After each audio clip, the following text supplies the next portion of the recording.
I'm joking. I'm joking. Stevie, listen, let's switch off because I do want to talk about the fair tax. Listen, billionaires did their dizzle. The millionaires, to see the commercials where quote unquote middle class people were capping for don't make them have to pay because they're going to come for us. My first thought is, listen, let them get them first. All right, like if they're always going to come for us. So if they're finally getting them. And I guess it kind of even still equates to why 45 was in the White House. Like people were acting like they were on the same level and they understood this rich, spoiled brat. But what happened with the fair tax? What was it, 6 points away from actually going through? To me, it seemed like common sense to change the taxes on people who make over 250,000, and in particularly people that are super rich here in the state of Illinois. I think it was just hubris on behalf of the campaign. I think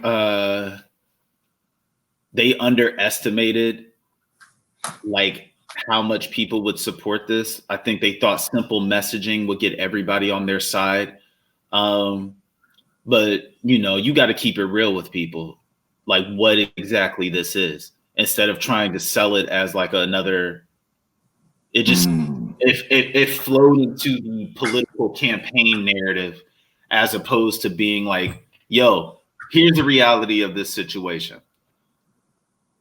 Yeah, this constitutional amendment does give us the opportunity to tax people at a higher rate.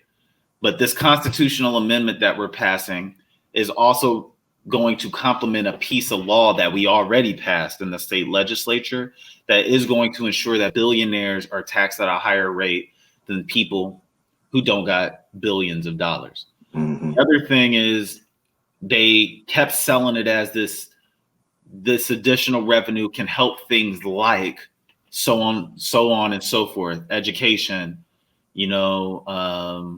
healthcare. But there was no guarantee that revenue was going to do that. You know what I mean? And there wasn't really clarity coming from the campaign that was actually what it was going to be. It was just a talking point. That was my personal frustration. I served on the advisory committee for fair tax. You saw the ad. Yeah. I supported the fair. Well done, too. Well done. Thanks, brother. Thank you. Well done. I supported the fair tax. Our organization was pushing for people to support the fair tax. In Chicago, it went crazy.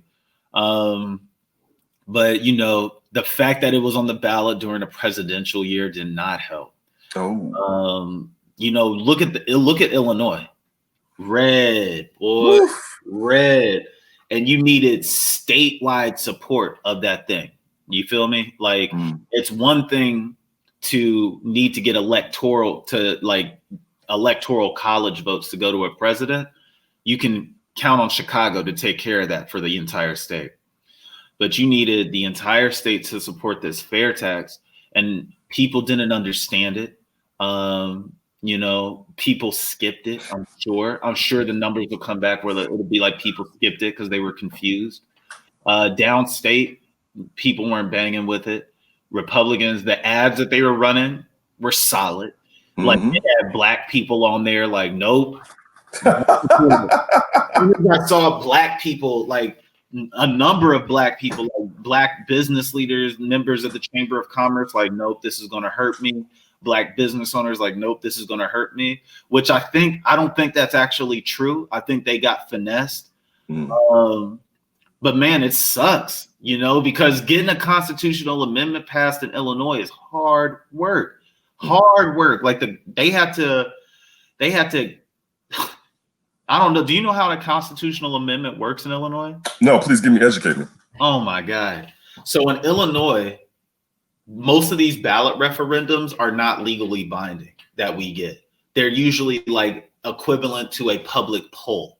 The only way a ballot referendum is legally binding in Illinois is if it's passed through the legislature. So you have to go to a legislative session, like in January, the state legislative session. You got to get it passed through the House and the Senate that we want to change the law this way by a ballot referendum. A constitutional amendment has to happen by way of a ballot referendum or a constitutional convention. The governor decided that they wanted to change the tax code in Illinois by way of a ballot referendum. But for that ballot referendum to be legally binding, they had to get that passed through the legislature. Then the legislature had to agree on the language. Once that was done, the governor's team had to launch a statewide campaign to get this passed. So they had to get it passed to the House. They had to get it passed to the Senate. They had to agree on the language. Then they had to get the people of Illinois to support it. So this was a 2-year, since the governor had been elected, this is a 2-year process that they've been going through. And this was the last thing they had to do to change the tax code was this. And it lost. And that sucks, you know? So that means, let me ask you this. Is it dead now? Is there any way to reconfigure this? Because as you just said how difficult it is, it would seem like what's the point when he only has a couple more years in this term to try to do this again? I don't know what the governor's going to do. I don't know what they're going to do. There have been a lot of groups that have been trying to do this work for a very long time before the governor got into office. There's going to need to be a lot of reconciliation between the entity that was running this campaign and the community-led groups that have been trying to get this passed for longer than the governor has been trying to do it. Because frankly, the way the campaign went down was there was 2 different entities trying to get this passed because they couldn't work together. You know, I think people underestimate the value of community building, frankly. And a lot of folks think that they know what needs to happen. And if you don't listen to the way that they want to do it, then you can get on.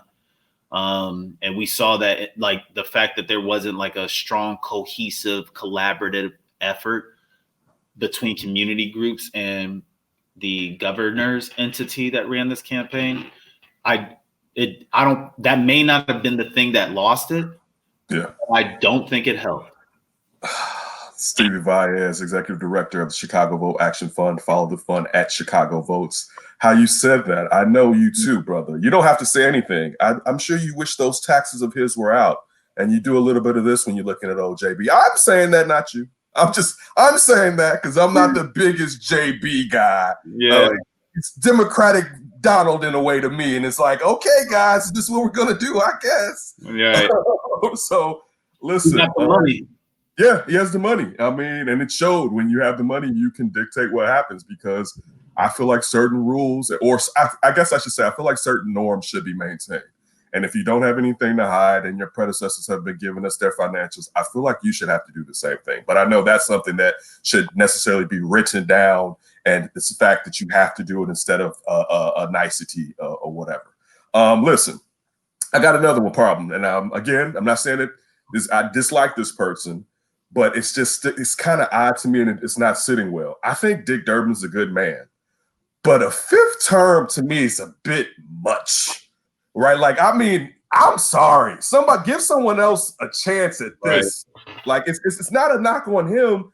I think after 3, you should feel like you've done everything. It makes me go back and I think about like Teddy Roosevelt back in the days. The guy's like, I don't need 2 terms. I'm gonna do it in 1. You know, like, and the fact is they were trying, you know, they were being boisterous, but trying to say, listen, I'm gonna get in here. I'm not gonna play. I'm gonna do what I got to do, and I'm gonna bounce. You know what I'm saying? Or I could go to like Jay-Z when he said Reasonable Doubt was gonna be his own album. You know what I'm saying? Like, or so fire after the Black album. Exactly.